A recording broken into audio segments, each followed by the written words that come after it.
Hi everybody, my name is Greer. I'm the founder of Phonetica, and I'm going to show you guys how easy it is to start using Phonetica to enhance your flashcard language learning experience.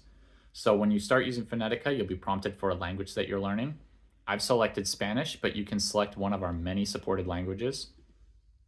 The first thing we'll want to do is create a deck. So we'll come to the decks page, and we'll create our first deck. I'll call it phrases. You can organize decks into different categories depending on how you see fit. If you click on a deck, you'll be brought to the cards page. This is where you can edit, move, delete, and organize your cards as you see fit. We'll create our first card, and all we need is a phrase in our native language that we want to learn. So for example, if I want to learn what time is it, I just type that in, hit translate, and it gives me some options. In this case, it gives me que hora es. I can edit this if it's not what I'm looking for.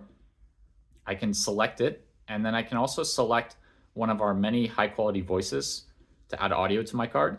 I can adjust the speed if it's too fast for me. I can preview it from here. ¿Qué hora es?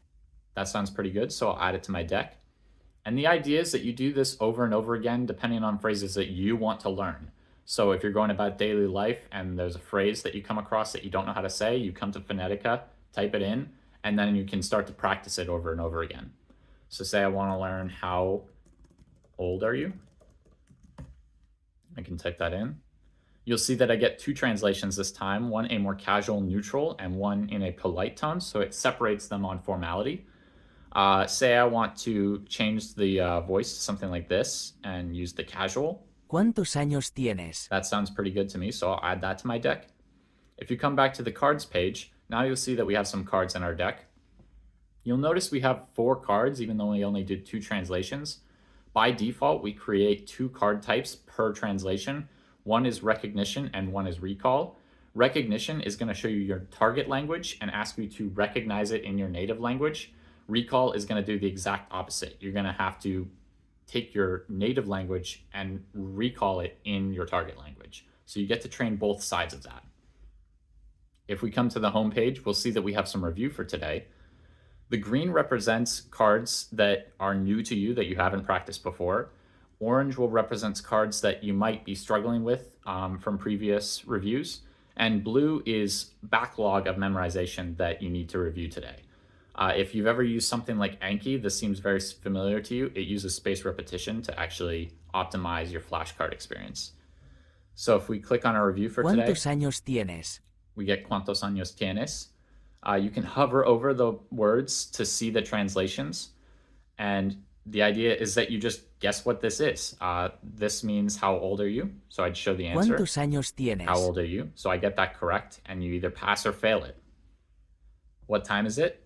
¿Qué hora es? ¿Qué hora es? And I got that correct, so I'd pass that as well. How old are you? You know, same thing. ¿Cuántos Let's años just say tienes? that I got that wrong for some reason. ¿Qué hora es? And, you know, ¿Qué ¿qué hora hora es? es? What time is it? I pass that.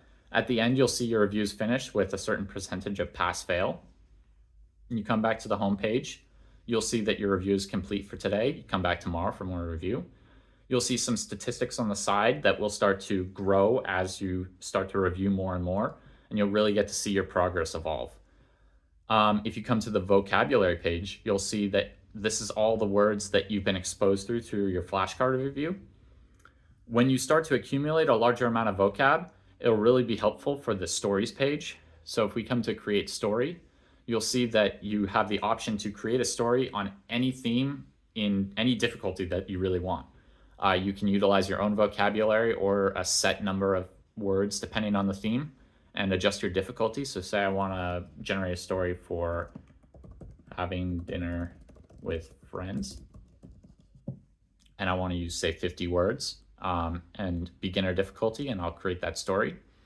It'll start to write you a story, and it'll take about 30 seconds to a minute to create, so we'll come back when it's done.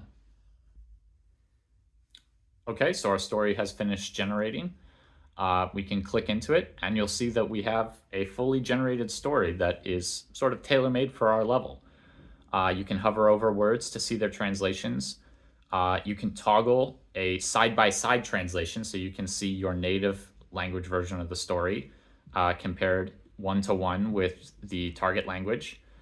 There's audio for the entire story, so you can just play the Hoy audio. tengo cena con mis amigos en casa. And it'll Ellos run llegan through a the las whole 7 de la story, tarde. highlighting Preparo every una line ensalada y as una the pizza audio grande. goes. Mis amigos traen bebidas y postre And so this is delicioso. just a Nos really sentamos en la good way mesa y for you empezamos to a comer. use your flashcard review to practice with stories and, customize comprehensible input for your level. So that's Phonetica. I hope you guys find this useful, and thanks for watching.